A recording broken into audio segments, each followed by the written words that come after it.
da paciência com médicos, enfermeiros, exames, dietas, cirurgias e remédios, raramente encontraremos a cura. A doença de agora foi construída ao longo de muito tempo. Portanto, a cura também precisa de tempo para se estabelecer. E esse tempo é mais ou menos proporcional à assimilação das lições que a enfermidade nos trouxe. Sem paciência, aonde você pensa que chegará?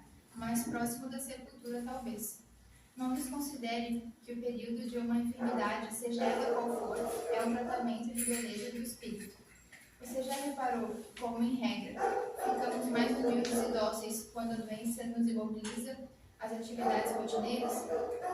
Já percebeu como a debilidade física causada pelas enfermidades nos deixa mais conscientes das nossas fragilidades, diminuindo nosso orgulho?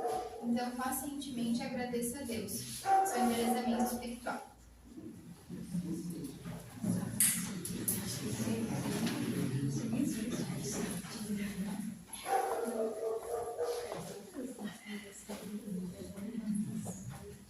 Boa noite a todos, encarnados e desencarnados. Sejam todos bem-vindos a essa casa de oração. Todos corajosos, né? Um friozinho desse, aí firme e forte. Só tem que era força. Teve mais gente. Qual o tamanho da responsabilidade? Ah, mas que boa escolha que fizemos essa noite, né? Então, sintam-se abraçados. Nesse momento, então, vamos nos sentar confortavelmente, respirar fundo,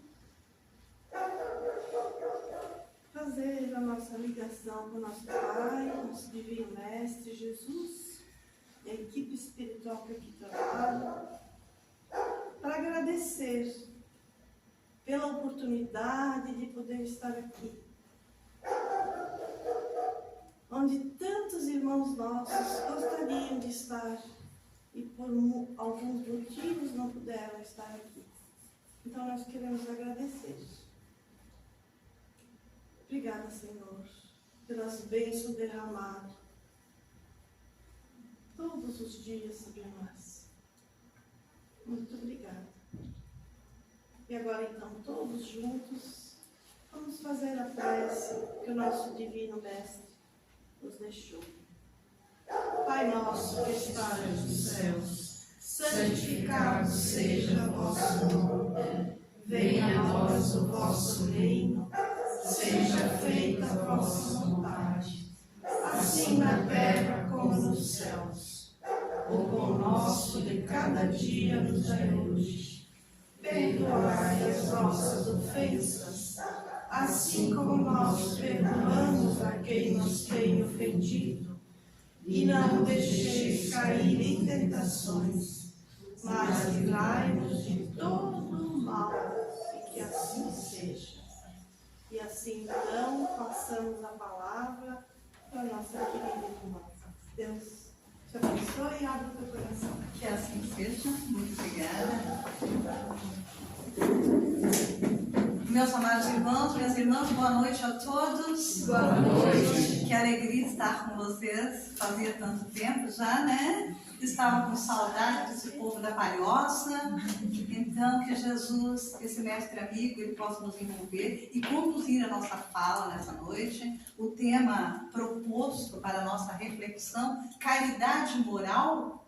E aí, a proposta é a seguinte: vamos tentar nos identificar com o tema? Porque quando nós falamos em alguns títulos, muitas vezes o título até é bonito, mas onde é que eu me identifico? O que é que esse tema tem a ver comigo?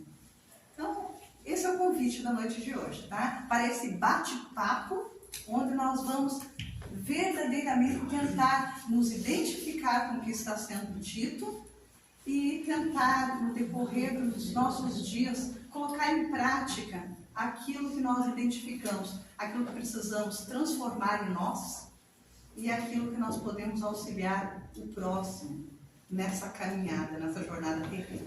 Então vamos lá. Caridade. Sempre ouvimos falar em caridade, não é? E quando nós ouvimos falar em caridade, a primeira ideia que nos vem em mente é: preciso dar algo a alguém. Não é assim? E também temos a ideia da caridade material. Né? Sempre algo material. Eu preciso oferecer algo material a alguém. E aí nós vamos nos distanciando de algumas caridades que ainda nos são estranhas, desconhecidas. Não é assim? Bem, todas as religiões, elas nos apontam um caminho da caridade. Porém, quando nós adentramos a uma casa espírita, nós percebemos que a bandeira da doutrina espírita é Deus, Cristo e caridade.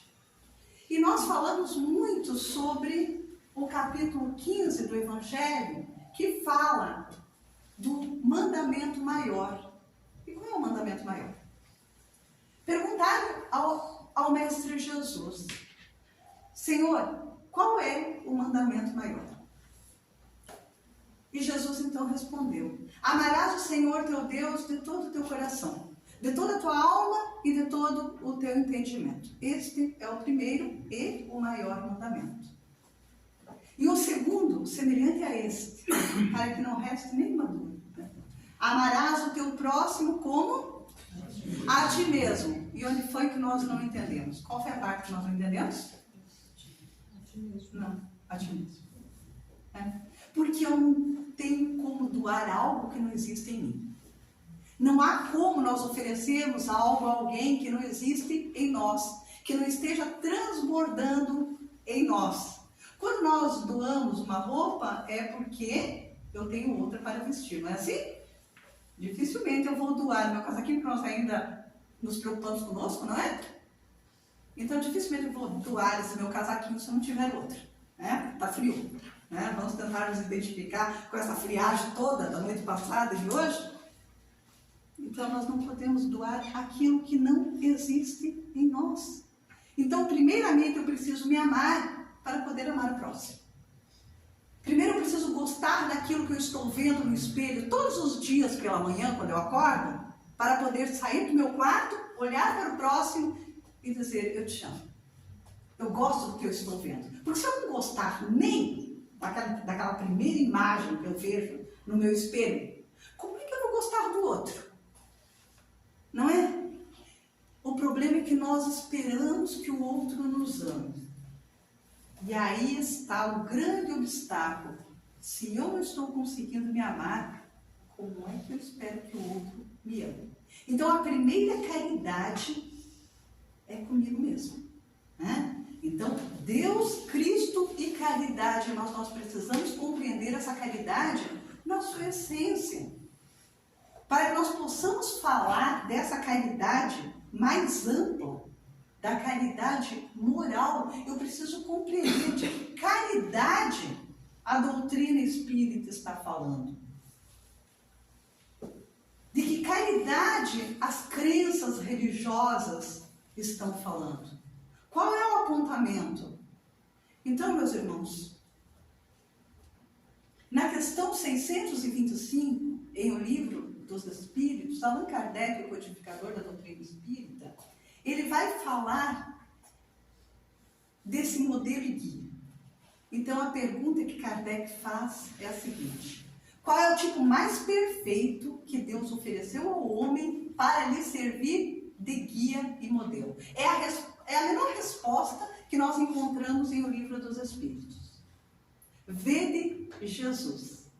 Então, Jesus é o nosso modelo e guia, certo? Então, quando nós revemos o capítulo 15 e encontramos aqui o mandamento maior, nós já começamos a ter uma ideia dessa caridade, né? Dessa caridade moral, porque ele nos orienta a nos amar. E nós sempre acreditamos que precisamos amar o próximo. Então, quando eu começo a compreender esse ensinamento de Jesus, e eu sigo adiante, porque esse capítulo 15, ele é completo, e ele vai nos falar, então, um pouquinho sobre a necessidade da caridade, segundo Paulo, E Paulo então diz: ainda que eu fale todas as línguas dos homens e dos anjos, se eu não tiver amor, eu nada serei. Ainda que eu doasse todos os meus bens àquele necessitado, se eu não tiver amor, eu nada serei. O que é que ele nos diz com isso? Que de nada adianta. É importante a prática da caridade material? É. Lógico que é, né? Nós precisamos exercitar. E nós vamos exercitando, né? Quanto mais nós nos doamos, quanto mais nós oferecemos ao próximo, maior vai crescendo esse desejo dentro de nós mesmos para que nós pratiquemos essa caridade. Até que um dia nós possamos aprender a fazer por amor. Então, Emmanuel, certa vez, ele disse a Chico Xavier que nós deveríamos fazer tudo por amor. Mas enquanto nós não aprendermos a fazer por amor, nós passamos pelo dever cristão. Esse é o nosso dever. Entretanto, meus irmãos, enquanto nós não compreendermos que por mais que nós façamos pelo outro, se nós não estivermos fazendo primeiramente por nós, nós não estaremos conhecendo a caridade moral, a caridade na sua essência. Nós não estaremos seguindo os passos do Mestre. Nós não estaremos seguindo esse modelo e guia que nos ensinou a fazer tudo por amor. E com amor, essa doação que vai muito além do material, porque fazer a caridade moral, a caridade material é muito simples. A caridade moral, ela se torna um pouquinho mais difícil porque ela precisa brotar do coração, da alma. Eu preciso ser a caridade. Eu preciso ter um olhar amoroso. Sabe, lembra da caridade desconhecida, que nós vamos passando por ela sem a perceber? A caridade do olhar, a caridade do respeito, a caridade no falar, a caridade de perceber no outro além daquilo que ele está falando, além daquilo que ele está me pedindo. E aí, meus irmãos, mais uma vez nós voltamos para o Livro dos Espíritos, na questão 886, quando Allan Kardec também pergunta qual é o verdadeiro sentido da palavra caridade, tal como a entendia Jesus. E os benfeitores espirituais vão responder: benevolência para com todos. Significa o quê? Que eu não devo ser benevolente só com aquele que me é agradável. Porque é muito fácil, né? Eu ser caridoso, amoroso, benevolente com aquela pessoa que me trata bem, com aquela pessoa que me bajula. Faz bem, massageia o ego, não é assim? Massageia o meu ego. Eu chego na casa espírita, depois de anos, como disse a minha irmã, anos que tudo bem vai estar aqui. E aí eu ouço ela dizendo que com esse frio todo, congelante, ela veio para ouvir a Rosa. Isso massageia o ego, né? Fácil ser benevolente com ela. Ela é boazinha comigo. É muito simples. Agora é fácil sermos benevolentes com aquela pessoa que me olha atravessado. Né? Aquela pessoa que não é muito simpática. Aquela pessoa que de vez em quando me dá uma cutucada. Né? Que vem com aquelas alfinetadas. Não é, né? Então, benevolência para todos, não só com aqueles que nos são agradáveis. Indulgência para com as imperfeições alheias. E aí vem um grande desafio, né? Porque não é fácil ser indulgente com a imperfeição alheia. Porque o que o outro faz me incomoda, me irrita. O comportamento do outro não é legal. Por que o comportamento do outro não é legal? Por que o outro me incomoda tanto? Se a vida é do outro, se o problema é do outro e não o meu. Por que nós nos incomodamos tanto com o comportamento do próximo? Será que não seria uma falta de caridade conosco mesmo? Será que nós não estamos nos olhando verdadeiramente do lado de dentro e percebendo que o que mais me incomoda no outro é justamente aquilo que eu não consigo corrigir em mim? Não é? Então, meus irmãos, muitas vezes nos falta a caridade conosco mesmo para sermos indulgentes para com as imperfeições alheias. E aí esse mandamento de sermos indulgentes com as imperfeições do próximo é justamente porque um dia eu vou precisar que alguém seja indulgente comigo. Chico Xavier, ele costumava dizer o seguinte: cuidado com o que você observa e critica no outro. Porque certamente um dia você vai tropeçar de uma maneira mais desastrosa, você vai cair no mesmo erro que o outro. Nós não sabemos, estamos aqui nessa jornada terrena em um mundo de... Vamos lá, gente, vamos lá, provas e expiações. Olha só, se eu estou em um mundo de provas e expiações, eu vou ter provas e expiações. Eu vou ser testado o tempo todo, justamente naquilo que eu fofoco da vida do outro. Né? Porque eu vou ser colocado em prova. Nossa, olha, viu só o que aconteceu com a filha da vizinha? Você viu só que a filha da vizinha engravidou? E eu esqueço que eu tenho uma filha dentro de casa, né? E eu esqueço que a minha filha pode também tropeçar. E eu gostaria muito que a vizinha fosse indulgente com a imperfeição, com aquele momento da minha filha, não é? Porque os nossos filhos são todos uns bonequinhos, não são? Quem tem filho bonito aí? Todos? É porque vocês não conhecem os meus. Vocês não conhecem os meus. Eles são muito mais bonitos. Muito mais bonitos que os filhos de vocês. Não é assim? Os nossos filhos são os nossos anjos, são os nossos amores. Então o filho da nossa vizinha também é assim.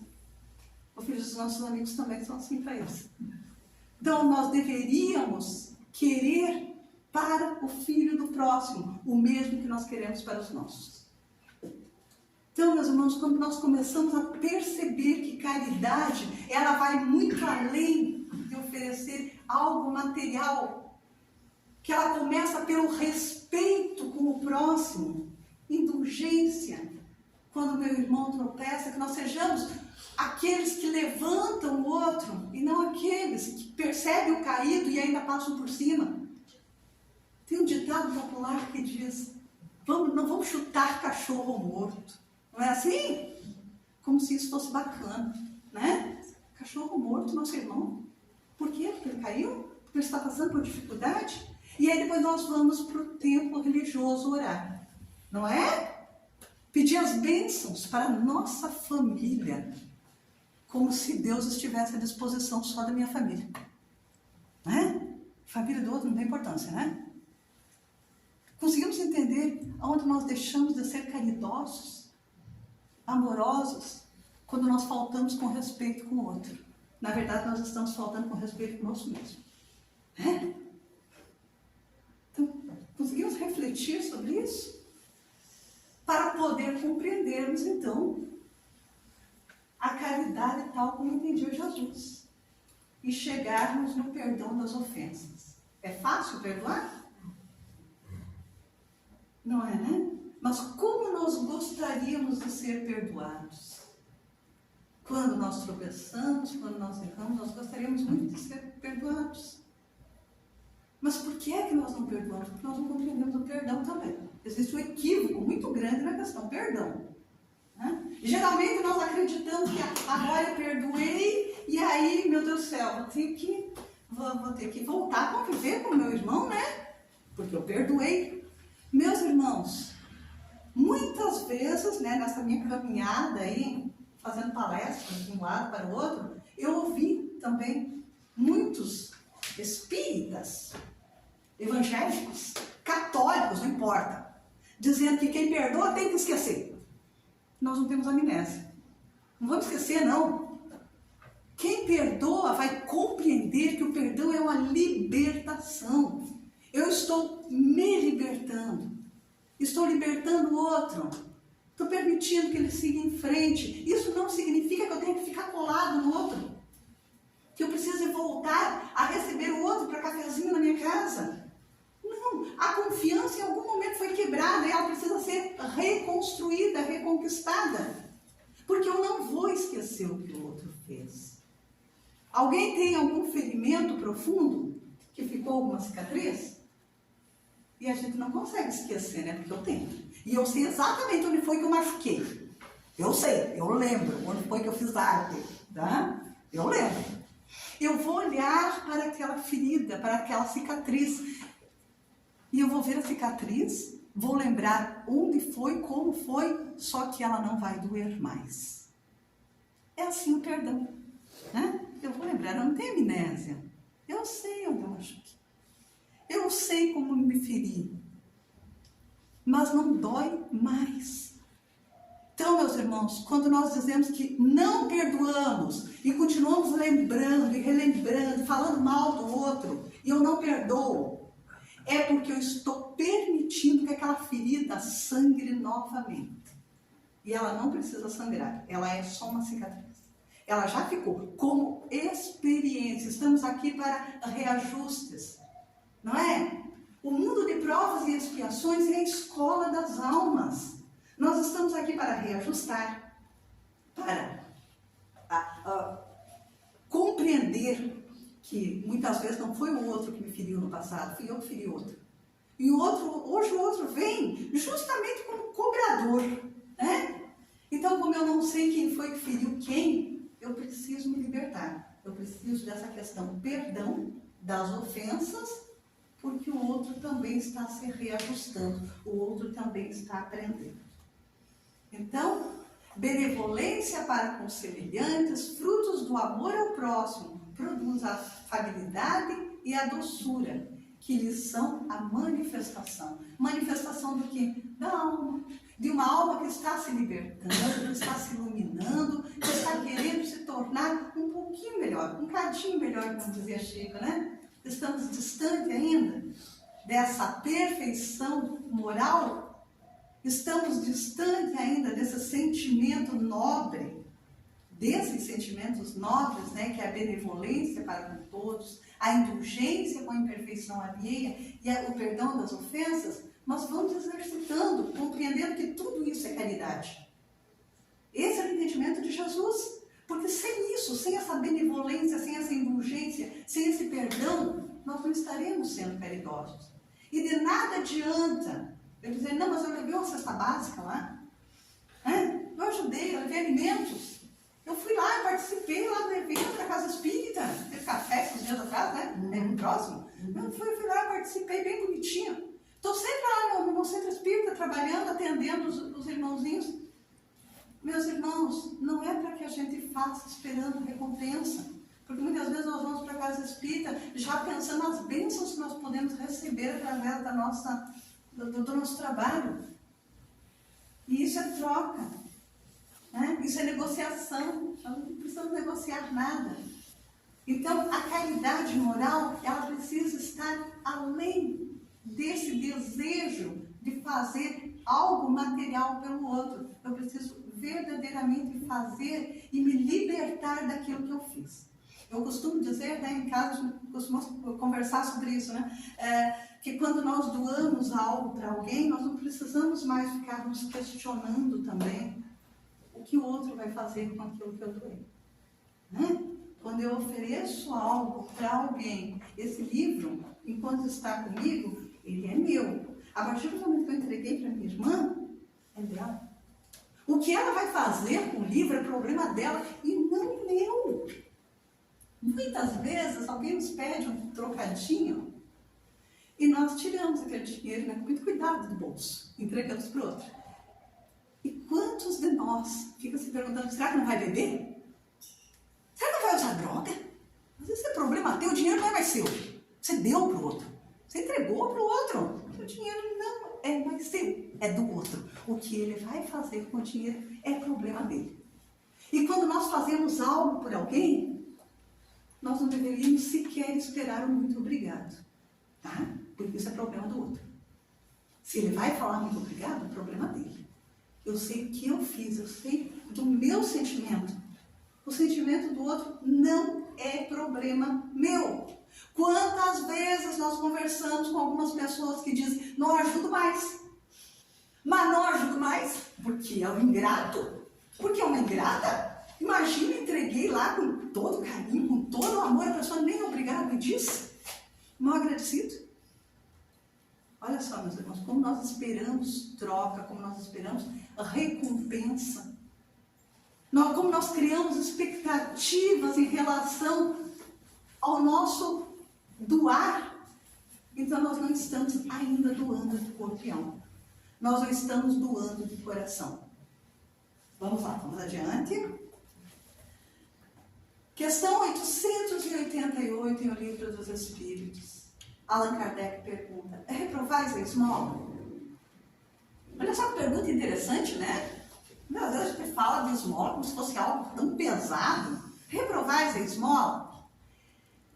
E os benfeitores vão responder que não. Não é a esmola que é reprovável. Frequentemente é a maneira pela qual ela é feita. O homem do bem que se compreende a caridade, segundo Jesus, se antecipa ao infeliz sem esperar que ele lhe estenda a mão. A verdadeira caridade é sempre boa e benevolente. Vejam bem, não é a esmola que é reprovável. É a maneira que nós fazemos. Acabei de dizer. Né? Eu entrego o dinheiro pensando já o que o outro vai fazer com esse dinheiro. Né? Melhor não fazer, tá? Melhor não dar. Se for para nós ficarmos questionando o que o outro vai fazer com aquilo, melhor não fazer. A benevolência é justamente entender que o outro tem o direito de fazer o que ele quiser com aquilo que eu ofereci a ele. Não seria legal eu fazer uma colocação na palestra, mas eu acho importante que na cidade em que eu morava, um homem que andava pelas ruas, ele pedia dinheiro exatamente para ele viver, que as pessoas davam. Exatamente. Você sabe que há algum tempo atrás, eu conversava com uma pessoa também, no celular, e alguém aproximou-se dessa pessoa e disse: tem um dinheirinho aí para me dar? Essa pessoa pegou o dinheiro, acho que tinha R$5, e entregou para ele. Aí ele falou assim: com R$5, a garrafinha de cachaça é 6. E essa pessoa pegou mais uma moedinha e entregou para ele, pela sinceridade, pela honestidade. Então, meus irmãos, conseguimos compreender isso? Não é problema meu. Se ele não entregasse essa moedinha de R$1, outra pessoa iria entregar, ele compraria a cachaça dele do mesmo jeito. Tá? Ele dizia que era cachaça. Então, se nós começarmos a compreender que aquilo que nós fazemos é a nossa parte, isso é a caridade moral. Né? De compreender que o outro não precisa me dar satisfação do que ele vai fazer com aquilo que eu dei a ele. Tem um livro, inclusive a menina estava lendo aqui, O Médico Jesus, tem uma parte que diz que muito das nossas doenças é justamente pelo nosso pensamento.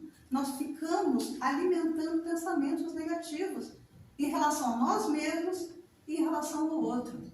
Não faço porque não recebo muito obrigado, não faço porque o outro vai utilizar de maneira equivocada, não vou dar tal presente porque fulano não vai nem usar, mas eu gostei daquele presente, eu estou dando com amor. Se ela vai doar para outra pessoa, que bom, alguém vai utilizar. Né? Então, quando nós começamos a compreender dessa maneira, nós paramos de sofrer. Né? Então, meus irmãos, o homem de bem que compreende a caridade, segundo Jesus, se antecipa ao infeliz. Então, nós devemos fazer aquilo que está dentro de nós, do nosso coração, compreendendo aquilo que Jesus já nos disse, né? Que quando nós observamos o outro com necessidade e nós estendemos a nossa mão, nós, na verdade, estamos fazendo por Jesus. Eu estou fazendo isso pensando naquilo que o Mestre me ensinou. Então, quando nós voltamos, eu vou voltar só um pouquinho aqui para entender essa questão de esmola. Porque não é nunca de qualquer maneira que nós devemos fazer. Sim, que nós aprendemos em todas essas crenças, em tudo aquilo que nós trazemos desde a infância, de que nós devemos praticar a caridade.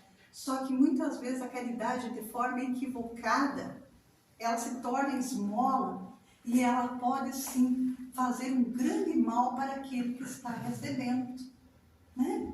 Então, nós precisamos tomar muito cuidado com isso também, porque às vezes a pessoa se sente tão humilhada ao receber algo das nossas mãos, mas tão humilhada, tão machucada, que nós ferimos a alma dela com o nosso comportamento, com a nossa forma de dizer: toma isso, pega isso, sai da minha frente. Não é assim? Não é assim que muitas vezes, muitos de nós temos esse olhar, e esse olhar faz mal ao outro. A caridade moral é o nosso olhar amoroso, o nosso olhar respeitoso para o próximo, fazendo com que o próximo não sinta-se ainda pior ao receber algo das nossas mãos. Que aquilo que ele recebeu não faça mal a ele, né? Então nós precisamos tomar esse cuidado. E aí, eu sei que já está quase no meu horário aqui. Não? Não. Não. Hoje, mas não é hora. Então tá bom. Mas eu vou contar a historinha para vocês. Uma história, eu sei que a gente não deve trazer algumas situações assim para chocar, mas nós precisamos trazer situações para que nos façam refletir no nosso dia a dia. Lembra como eu iniciei aqui, dizendo que nós precisamos nos identificar com aquilo que nós estamos ouvindo, para que amanhã a gente não diga: como é que foi a palestra?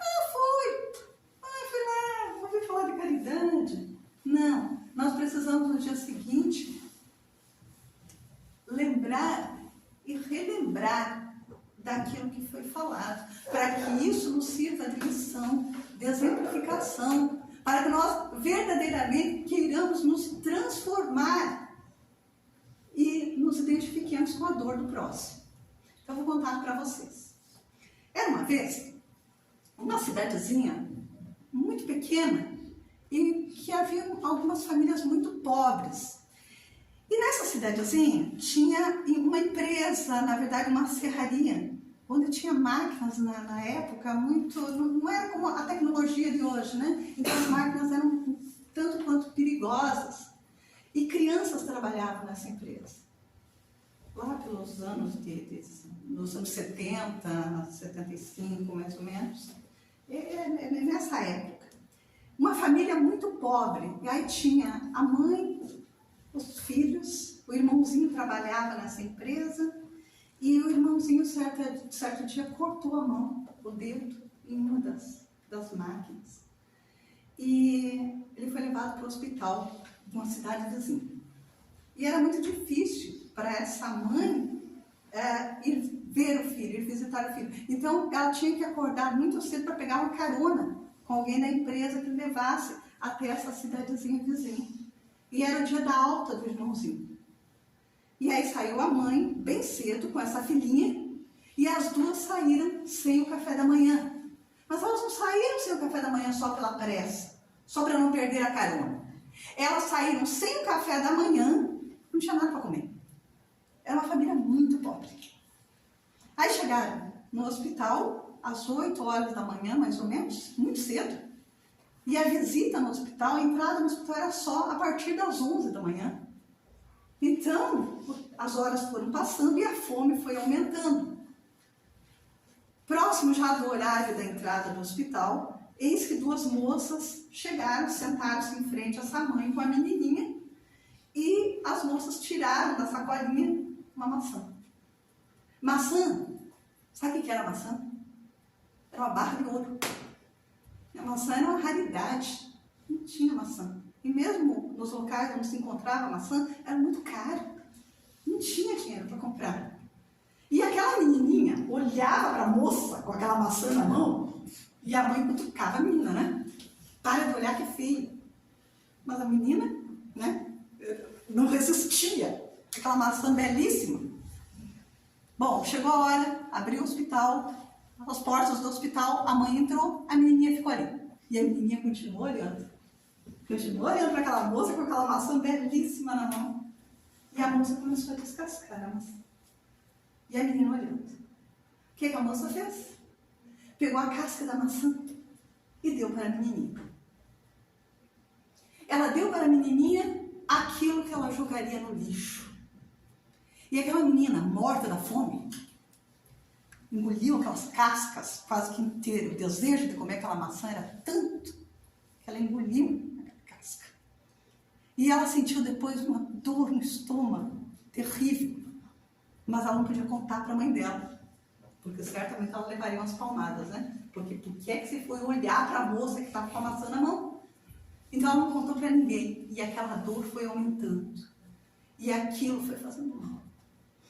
E ela chegando em casa, o pai preparou um chazinho, o pai fazia benzimentos, preparou um chazinho, a menina tomou o chá, e a dor física foi sendo acalmada, mas a dor moral não. Conseguimos compreender isso? A dor moral, a falta da caridade moral de alguém nos dar aquilo que iria para o lixo e de má vontade, de muita má vontade. Aquela dor moral nunca passou. Até hoje. Até hoje essa menininha tem dificuldade de comer maçã. Até hoje. O meu marido me oferece maçã e desconto. Já passou. Já foi. Conseguimos compreender, meus irmãos, que nós não devemos nunca doar algo de qualquer maneira para alguém, porque pode fazer um mal moral. Pode causar uma dor gigantesca. Essa dor moral que não se cura com chazinho. Então, todas as vezes que nós formos doar algo para alguém, vamos pensar em doar aquilo que eu gostaria de receber. Se eu for dar um alimento, que seja um alimento bom, em bom estado, de conservação. Se eu for dar uma roupa, que eu lave essa roupa para entregar para o outro, porque o outro pode não ter sabão para lavar a roupa. Que o outro pode não ter condições de lavar a roupa. Se eu for dar um calçado que esteja ainda em condição de uso, para que a pessoa não coloque no pé e saia esfarelando o calçado pela rua. Tudo que eu for fazer ao próximo, que eu faça pensando, como é que eu gostaria que alguém fizesse por mim. Para que a gente possa compreender a caridade na sua essência, como dizia Paulo. Ainda que eu fale todas as línguas dos homens e dos anjos. Ainda que eu fale todas as línguas dos anjos e dos homens. Se eu não tiver amor, eu serei apenas um bronze que ressoa, um sino que retine. Ainda que eu possua o dom das profecias, saiba todos os mistérios, conheça todas as ciências, ainda que eu possua tamanho grau de fé que me permita remover montanhas, se eu não tiver amor, eu nada serei. Ainda que eu distribua meus bens entre os pobres e deixe então o fogo consumir o meu corpo, nenhum proveito eu tiro se eu não tiver amor. O amor é paciente, o amor é bondoso, não é nada exigente, arrogante, orgulhoso ou vaidoso. Jamais é descortês, nunca interesseiro. O amor não se irrita, não guarda rancor no coração. Tudo desculpa, tudo crê, tudo espera, tudo suporta. O amor não terá fim. As profecias, as línguas se calarão e as ciências, essas têm o seu tempo. Imperfeito é o nosso conhecimento, como também perfeita é a nossa profecia. Mas quando vier que é perfeito, que é imperfeito, desaparecerá. Quando eu era criança, eu falava como criança, brincava como criança, eu raciocinava. Homem feito, eu me despojei de todos os atributos de criança. Por enquanto, vemos Deus através de espelhos, mas teremos a perfeita visão de Deus de face a face. Por enquanto, eu conheço Deus em partes, mas eu conhecerei Deus como eu sou por Ele conhecido. Temos hoje a fé, a esperança e a caridade. Dos três, o mais excelente é o amor, caridade. Meus irmãos, muita luz. Que Jesus nos abençoe e que assim seja.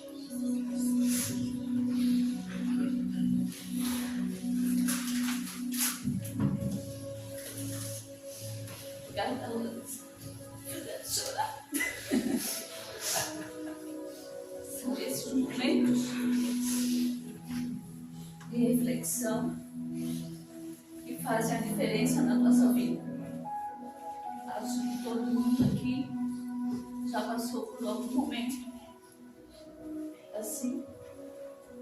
E hoje, as sobras que nós jogamos fora, que a gente leve isso, né, para casa. Todos os excessos que nós jogamos fora salvam a vida de outra pessoa. Até aquela casca de laranja. Até aquele osso que é jogado fora. Dá para fazer uma sopa. Dá para alimentar uma família. Quantas famílias foram alimentadas com ossos? E hoje nós jogamos carne fora, alimento fora. E ainda temos coragem de dizer que somos pobres. Então convido a todos a fechar os nossos olhos, a levar o nosso pensamento a Deus e nos pedir perdão por tanta ignorância, por tanta ingratidão, por tanta impaciência. Que a nossa Mãe Maria Santíssima possa derramar sobre todos nós aqui presentes o bálsamo da vida, o bálsamo da esperança, da compreensão, da fé, da paz em nossos corações.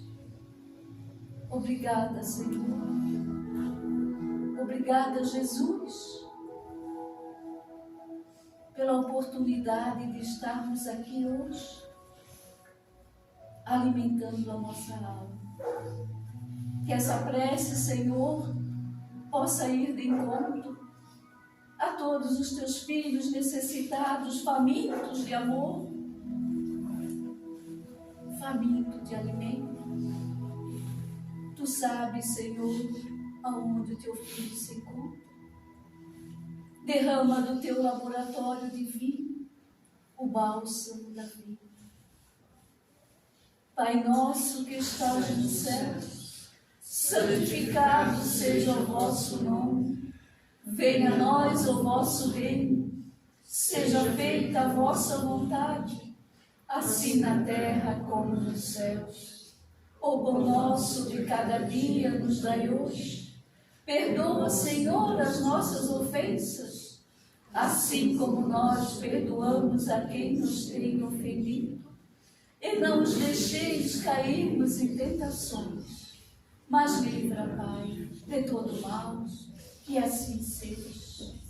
E assim, Senhor, pedimos a Tua permissão para darmos por encerrado a palestra doutrinária da noite de hoje, que ao sairmos daqui possamos levar para os nossos lares muita paz e muito amor no coração.